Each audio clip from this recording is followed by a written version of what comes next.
وقالوا لو نزل عليه آيات من ربه قل إن الله قادر على أن ينزل آيات ولكن أكثرهم لا يعلمون. اور یہ لوگ کہتے ہیں کہ ان پر کوئی موجزہ کیوں نازل نہیں کیا گیا ان کے رب کی طرف سے. آپ فرما دیجئے کہ اللہ تعالیٰ کو بے شک پوری قدرت رکھتا ہے اس پر کہ وہ موجزہ نازل فرما دے، لیکن ان میں اکثر بے خبر ہے، اکثر جو ہے ان کو خبر ہی نہیں ہے. اب یہاں پہ منکرین نے جو انکار کرنے والے ہیں وہ نشانی کا مطالبہ کر رہے ہیں، اور ان کو بتایا جا رہا ہے کہ یہ صرف اللہ کے اختیار میں ہے کہ آپ صلی اللہ علیہ وسلم کو ہدایت دی جا رہی ہے. ان کو بتا دیجئے کہ ان کو کہہ دیں کہ یہ منکرین نے کہا ہے نا کہ انہیں کوئی نشانی کیوں نہیں اتاری جاتی ہے، اللہ تعالیٰ کوئی نشانی آپ کی طرف کیوں نہیں اتارتا. تو ان کو بتا دیجئے، کہہ دیجئے اے پیغمبر ان اللہ قادر علی ان ينزل آیات، بے شک اللہ تعالیٰ نشانی اتارنے پر قادر ہے. جس چیز کی نشانی بھی طلب کرتے ہو اللہ تعالیٰ پیش کرنے کی طاقت رکھتا ہے، یہ نہیں کہ اس کے اندر طاقت نہیں ہے. اس لیے کچھ مشکل نہیں ہے، ہمارے لیے مشکل ہو سکتی ہے، اللہ کے لیے کچھ مشکل نہیں ہے. مگر بات یہ ہے ولیکن اکثرهم لا يعلمون، ان میں سے اکثر بے علم ہے، بے سمجھ ہے، اس چیز کی سمجھ ہی نہیں رکھتے، اس چیز کا شعور ہی نہیں رکھتے، اس چیز کا ادراک ہی نہیں رکھتے. آپ صلی اللہ علیہ وسلم کے ہاتھ میں نشانیاں تو ظاہر ہوتی رہتی ہیں، مگر ان کو جو ہے اللہ تعالیٰ کے کن سے وہ اللہ تعالیٰ ظاہر کرتے ہیں. اب یہاں پہ یہ بتایا جا رہا ہے کہ یہ حکمت الہی ہے، اگر معجزات کو طلب کرنا ہے تو اللہ سے مانگو، اللہ تمہیں معجزے دے گا. آپ صلی اللہ علیہ وسلم سے کیوں مطالبے کرتے ہو؟ اگر اللہ تعالیٰ سے مطالبے کرنے ہیں تو اللہ تعالیٰ سے کرو، آپ صلی اللہ علیہ وسلم سے نہ کرو. اپنی بیٹا کی خواہشات کہ اللہ تعالیٰ نے فرما دیا کہ تمہاری خواہش کے مطابق نشانی نازل کر دوں گا، لیکن اگر تم نے پھر بھی نہ شکری کی تو ایسی سزا دوں گا جو کہ جہان بھی کسی کو نہ دی ہوگی. پہلے قوموں نے کتنی نشانیاں مانگی. یہ اکثر لوگ اللہ تعالیٰ کی اس حکمت کو سمجھنے سے قاصر ہیں کہ یہ لوگ نشانیاں دیکھنے پر بضد ہیں کہ ہمیں ابھی نشانی دکھائی جائے، ہمیں بتایا جائے اللہ تعالیٰ کی قدرت کیا ہے، اس کی حکمت کیا ہے. بے شمار نشانیاں ہر طرف پھیلی ہوئی ہیں، تم غور و فکر کیوں نہیں کرتے، تم سمجھتے کیوں نہیں ہو. ایک ہی بعد ایک مثالیں اللہ تعالیٰ نے دی. پہلی قوموں کی نشانیاں بتا دیا گیا کہ ان لوگوں نے بھی نشانیاں مانگی، اور جب انہوں نے اس نشانیوں پر آنے کے بعد اس پر عمل نہ کیا تو پھر کیا اللہ تعالیٰ ان کو دنیا ہستی سے بتا دیا. نزلہ نون زالام سے ہے کہ بلند جگہ سے نیچے اترنا، کسی چیز کو نازل کرنا، اور کسی چیز پر ٹھہرنے کے لیے بھی آتا ہے، یک بار بھی نازل ہونے کے لیے بھی آتا ہے، جمع ہونے کے لیے بھی آتا ہے، اور نزلہ اتارنے کے لیے بھی آتا ہے. ربی ہی اور بابا سے تربیت کرنے والا، نشوونما کرنے والا، حد کمال تک پہنچانے والا، عمدہ شہر کے لیے آتا ہے، آخر میں گناہ بخشنے والا پروردگار اس کے لیے آتا ہے، رب کا گھر اس کے لیے آتا ہے، گھوڑے کا مالک. ربی مراد اللہ تعالیٰ، ربانی وہ ہے جو علم کی پرورش کرے. باطل کے لیے بھی یہ لفظ استعمال ہوتا ہے. قادرون قاف دارا سے ہے کہ قدرت، اور یہ ایک صفت انسان کی ہو تو اس سے قوت کہتے ہیں. القدیر اسے کہتے ہیں جو قضائے حکمت کے مطابق جو چاہے کر سکے اور اس میں کبھی پیشی نہ ہو. کسی چیز کی کہ کبیت کو بیان کرنا، کسی کی قدرت عطا کرنا تقدیر الہی کے لیے آتا ہے، لیلۃ القدر کے لیے آتا ہے. کسی پر تنگی کر دینا، مضبوط اور محکم زری اس کے لیے آتا ہے. فساد کے لیے یہ لفظ استعمال کیا جاتا ہے. اس سے تفصیلی نکات ہم نے کیا لیے، کیا سیکھا کہ معجزات کی عدم اظہار کا انکار کرنے والوں کا اعتراض اگر یہ نہیں تو ان پر اللہ کے پروردگار کی طرف سے کوئی نشانی کیوں نہیں اتاری جاتی.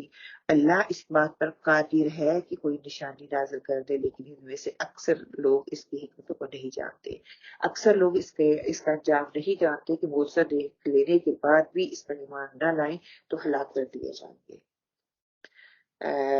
آیت نمبر 37 کے حوالے سے حدیث کیا ہے کہ آپ صلی اللہ علیہ وسلم نے فرمایا اللہ تعالیٰ نے مجھے جس علم اور ہدایت کے ساتھ بھیجا ہے اس کی مثال زبردست بارش کی سی ہے جو زمین میں خوب برسے.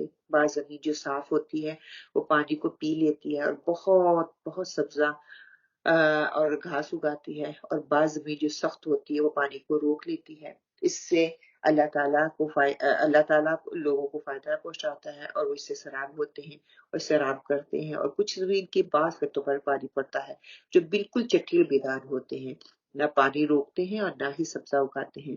تو یہ اس شخص کی مانند ہے جو زمین میں سمجھ پیدا کرے اور نفع دے. اور اس چیز جس کے ساتھ میں مبعوث کیا گیا ہوں اس نے علم دین سیکھا اور سکھایا، اور اس شخص کی مثال جس نے سر نہیں اٹھایا یعنی توجہ نہیں کی اور جو ہدایت دے کر بھی بھیجا گیا ہو اسے قبول نہیں کیا۔ تو اللہ تعالیٰ سے دعا ہے اللہ سبحانہ وتعالیٰ ہمیں ایسی زمین بنائے جو کہ زرخیز ہو، جو خود بھی پانی پیے، سبزہ اور ہریالی اگائے، یا پھر اللہ تعالیٰ ہمیں لوگوں میں کر دے جو خود جذب کرے اور دوسروں کو فائدہ پہنچانے والے بن جائے، اس جٹل میدان کی طرح نہ ہو جس میں نہ کوئی سبزہ اگتا ہے نہ کسی کو فائدہ حاصل ہوتا ہے، اور صرف وہ ایک زمین کا خطے کے طور پر ہے۔ صحیح بخاری کی یہ حدیث ہے 79، اس کا ریفرنس ہے۔ بجا طلب کرنے کی پس پردہ حقائق کیا ہے کہ حجت بازی ہوتی ہے، حق دربی ہوتی ہے، لا علمی ہوتی ہے اور اندھی تقلید ہوتی ہے۔ یہ 4 چیزیں ہوتی ہیں۔ ہم نے کیا سیکھا کہ قدرت الہی سے باہر کوئی چیز نہیں، لیکن اکثر لوگ اس کی حکمتوں کو نہیں جانتے۔ وہ تکبر شخص بہرے اور گنگے کی طرح ہے۔ ہمیں ہر قسم کی تکبر سے بچنا ہے۔ لا علمی بھی ایک بے نوری ہے۔ علم سے نور مبین حاصل کرنا ہے۔ علم حاصل کرنا ہے، اللہ کے دین کا علم حاصل کرنا ہے، اللہ کے قرآن کا علم حاصل کرنا ہے، اللہ کی کتاب کا علم حاصل کرنا ہے، سنت کا علم حاصل کرنا ہے، تاکہ ہمارے دلوں کے اندر نور آ جائے۔ ہم نے کیا سیکھا؟ اللہ اپنی رحمت سے جسے چاہے صراط مستقیم پر چلا دے، کسی انسان کے اختیار میں نہیں ہے۔ ہاں، کوشش ہمارے اختیار میں ہے، ہمیں طلب دکھانی ہے، تڑپ دکھانی ہے، ہدایت اللہ تعالیٰ نے دینی ہے۔ اللہ سے اس کی رحمت کے ساتھ ساتھ صراط مستقیم چلنے کی دعا بھی کرنی ہے، استقامت کی دعا بھی کرنی ہے، اللہ کی طرف سے کیے گئے فیصلوں کی حکمت کو سمجھنا ہے کہ اس کے پیچھے حکمت کیا ہے اور اللہ تعالیٰ اس طرح کے فیصلے کیوں کرتا ہے۔ اب کائنات کی ہر ذی روح اللہ تعالیٰ کے سامنے حاضر کر دی جائے گی۔ ایک دن وہ آئے گا، آیت نمبر 38، کہ ہر چیز اللہ کے سامنے ظاہر کر دی جائے گی، اللہ کے سامنے نمایاں کر دی جائے گی۔ وبا اور نہیں بن کوئی دابت چلنے والا فی الارض زمین میں، اور لا نہیں طائر پرندہ یطیر اڑتا ہے، بھی جناحیہ اپنے 2 پروں سے، اور جتنے قسم کے جاندار زمین میں چلتے ہیں اور جتنے قسم کے پرندے جانور ہیں اپنے دونوں بازوؤں سے اڑتے ہیں، اور ان میں کوئی قسم ایسی نہیں جو کہ تمہاری طرح کے گروہ نہ ہوں۔ ہم نے دفتر میں کوئی چیز نہیں چھوڑی، پھر سب اپنے پروردگار کے پاس جمع کیے جائیں گے۔ اب یہاں پہ اللہ سبحانہ تعالیٰ اپنی معرفت الہی بتا رہے ہیں کہ کوئی چیز ایسی نہیں ہے جو کہ اللہ تعالیٰ کے علم سے چھپی ہوئی ہے، کہ وہ مثال دے رہے ہیں اللہ تعالیٰ کی زمین میں چلنے پھرنے والا کوئی جانور ایسا نہیں ہے، نہ کوئی ایسا پرندہ ہے جو اپنے بازوؤں سے اڑتا ہے، کہ وہ تمہاری طرح امتی ہیں، وہ بھی امتی ہیں۔ ان تمام جانوروں، پرندوں، کیڑوں مکوڑوں کی بھی جماعتیں ہیں، ان کے بھی گروہ ہیں۔ اگر مشرکین کو اللہ تعالیٰ کی نشانیوں کو تلاش کرنا ہے تو ان جانوروں اور پرندوں کو ہی دیکھ لو۔ یہ لاکھوں کی تعداد میں اللہ تعالیٰ نے بنائے ہیں، پھر ہر ایک کی نوع الگ الگ ہے۔ ان میں ایسی حیرت انگیز باتیں پائی جاتی ہیں جو اللہ تعالیٰ کی قدرت تامہ کا مکمل نمونہ ہے۔ چھوٹے سے چھوٹا کیڑا مکوڑے کو لے کر بڑے سے بڑے درندے جانوروں تک نظر دیکھ لیں، وہ اپنے اپنے دائرہ کار میں کام کر رہے ہیں۔ جانوروں کی ہر قسم کے لیے ایک الگ قسم کی شریعت اللہ تعالیٰ جدا جدا ان کے احکامات ہیں۔ صرف زمین پر رہنے والے جانور ہی نہیں بلکہ اوپر اٹھنے والے، ہواؤں میں اٹھنے والے، جنگلوں میں رہنے والے، ہر ایک جو ہے وہ اللہ سبحانہ و تعالیٰ کی قدرت کی نشانیوں میں سے ایک ہے۔ ہر ایک کی نسل کشی، ان کا چلنا، ان کا رہائش، ان کے خوراک، ان کے طور طریقے سب کی جدا جدا ہیں، کوئی کسی سے نہیں ملتا۔ یہ سب اللہ تعالیٰ کی قدرت ہی کی تو نشانیاں ہیں۔ اگر انسان ان پہ تھوڑا سا غور کرے، غور و فکر کرے، تو اسے اللہ تعالیٰ کی معرفت حاصل کیوں نہ ہو جائے۔ یہ آج دیکھیں درخت باہر پھل پھول اگ رہے ہیں نا، فروٹ آ رہا ہے، تو ان کو ہی دیکھیے، ان کا ہی روز جب آپ جائزہ لیں تو آپ کو ایک خوبصورت اللہ تعالیٰ کی کائنات جو ہے ایک خوبصورت سسٹم نظر آتا ہے، کہ چھوٹے سے چھوٹے جاندار سے لے کر بڑی سے بڑی مخلوق تک ہر چیز جو ہے اللہ تعالیٰ کی معرفت حاصل اس سے معرفت حاصل ہم کر سکتے ہیں۔ افسوس کا مقام تو یہ ہے کہ اشرف المخلوقات اللہ تعالیٰ نے ہمیں بنایا، اس کے باوجود انسانوں کی اکثریت اس چیز سے غافل ہے، اکثریت جو ہے غور و فکر سے غافل ہے۔ حضرت ابو ہریرہ سے روایت ہے کہ اللہ تعالیٰ فرماتے ہیں کہ تمام جانور، چرند پرند میری توحید کو مانتے ہیں، میری تسبیح کرتے ہیں، میری حمد و ثنا کرتے ہیں، یہ سب قدرت کی نشانیاں ہی تو ہیں۔ اسی طرح اللہ سبحانہ وتعالیٰ بنی اسرائیل، سورہ بنی اسرائیل میں آتا ہے وَإِن مِّن شَيْءٍ إِلَّا يُسَبِّحُ بِحَمْدِهِ وَلَٰكِن لَّا تَفْقَهُونَ